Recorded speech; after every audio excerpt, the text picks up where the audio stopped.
Hello everyone, this is Ravichandra UPSC CSC welcoming all on Samarth है जोड़ी series. देखिए CrPC 1973 को कंटिन्यू करेंगे और एक अच्छा सा सवाल उठता है, उसके बारे में बात कर लेते हैं। सेक्शन 42, 43 और 44 में क्या कहता है कि पुलिस अधिकारी द्वारा गिरफ्तारी और मजिस्ट्रेट द्वारा गिरफ्तारी कब और कैसे किया जा सकता है। सवाल बहुत उठता है कि मजिस्ट्रेट वगैरह भी कई बार आपको गिरफ्तार करते हैं, आपको ऑर्डर देते हैं, या फिर पुलिस अधिकारी कैसे अरेस्ट कर सकते हैं, क्या उसका प्रोसीजर होगा।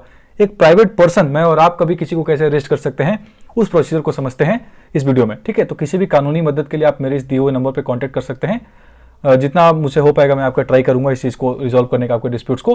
अगर आप कहीं से भी देख रहे हैं प्लीज चैनल को लाइक करिए, सब्सक्राइब करिए, शेयर करिए। आप लोगों का प्यार बहुत इंपॉर्टेंट है चैनल के लिए। देखिए सेक्शन 42 को जब आप देखोगे ध्यान से तो कहता है arrest on refusal to give name and residence. बहुत साफ साफ शब्दों में कहता है कि अरेस्ट किया जा सकता है आपको पुलिस ऑफिसर के द्वारा अगर आप रिफ्यूज कर जाते हो नाम और पता बताने में। फॉर एग्जाम्पल सेक्शन 42 क्लॉज 1 को पढ़िए, क्या कहता है कि when any person who in the presence of a police officer. देखिए एक तो रोड पे अगर आपसे कोई नाम पता पूछ रहा है पुलिस ऑफिसर और आप नहीं बता रहे हो तो आपको अरेस्ट नहीं कर सकते। वो ऐसे थोड़ी ना अरेस्ट कर लेके चले जाएंगे। यहां पे क्या कहता है उस चीज को समझिए। मुद्दा क्या है कि जब कोई person who in the presence of a police officer के प्रेजेंस में कमिट करता है या कर चुका है कोई क्राइम या एक्यूज्ड है कोई क्राइम का, कैसा क्राइम, नॉन कॉग्निजेबल ऑफेंस का, नॉन कॉग्निजेबल ऑफेंसेस का, जैसे कि छोटे मोटे झगड़े हो गए 323 की अगर हम बात करें, चोरी वगैरह की अगर हम बात करें, थोड़ा जैसे क्या नाम है, पेन चोरी कर लिया कोई लाइब्रेरी से, मान लीजिए आपका कोई, या फिर कुछ ऐसा छोटा मोटा कोई ऐसा चोरी का हो, चोरी भी बहुत तरह का हो सकता है।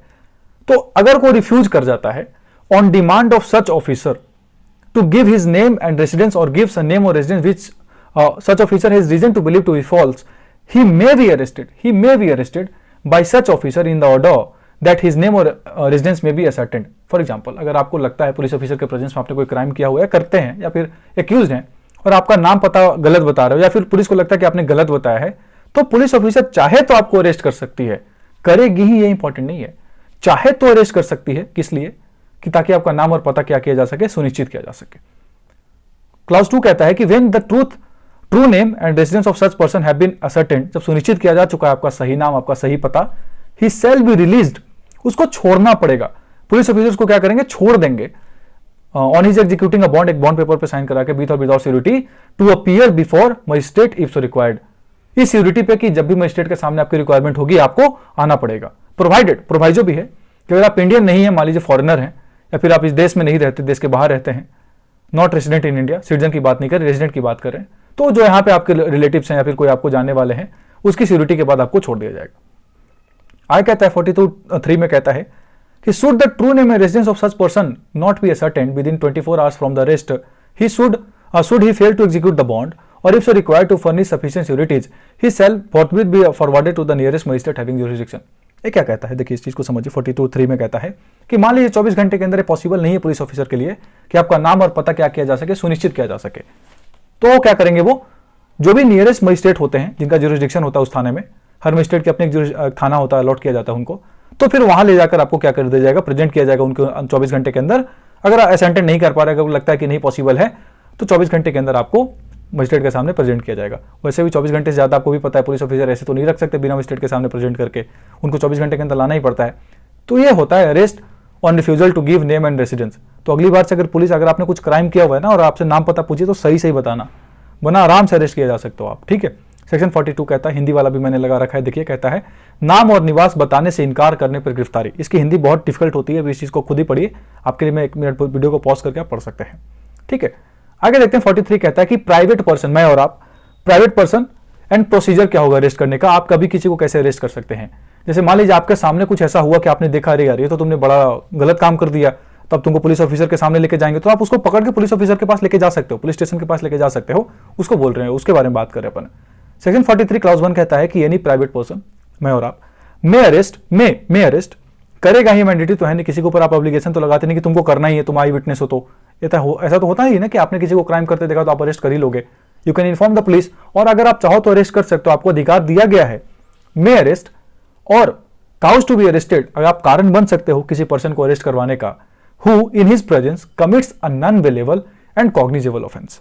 Non bailable and cognizable offence एक ऐसा ऑफेंस जैसे मान लीजिए मर्डर है, रेप है, वो ऐसा नॉन बेलेबल है, कॉग्निजेबल ऑफेंस है, दहेज प्रताड़ना, कुछ ऐसा अगर हम बात करें, गैर जमानती जिसको बोलते हैं, और संज्ञेय अपराध करता है, और एनी प्रोक्लेम्ड ऑफेंडर, जिसको ऑलरेडी पुलिस ने ऑफेंडर घोषित कर रखा है, स्टेट गवर्नमेंट ऑफेंडर घोषित कर रखा है, एंड विदाउट अननेसेसरी डिले, बिना डिले किए हुए, shall make over or cause to be made over any person so arrested to a police officer or in the presence of a police officer take such person or cause him to be taken in the custody to the nearest police station। आप उसको police station में लेके जा सकते हैं non bailable cognizable offences के केस में।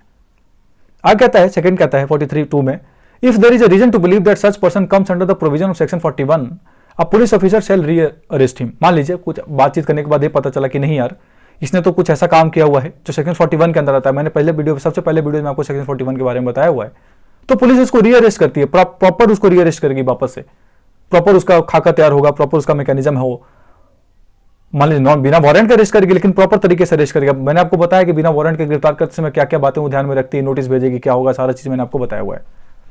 43(3) कहता है, if there is a reason to believe that he has committed a non cognizable offence, जब आपको लगता है कि इसने कोई ऐसा काम किया जो नॉन कॉग्निजेबल ऑफेंसेज है, and he refuses on the demand of a police officer to give his name and residence, or give a name or residence जो पुलिस ऑफिसर को लगता है कि गलत है, he shall be dealt under section 42, but if there is a no sufficient reason to believe that he has committed any offense, he shall be at once released।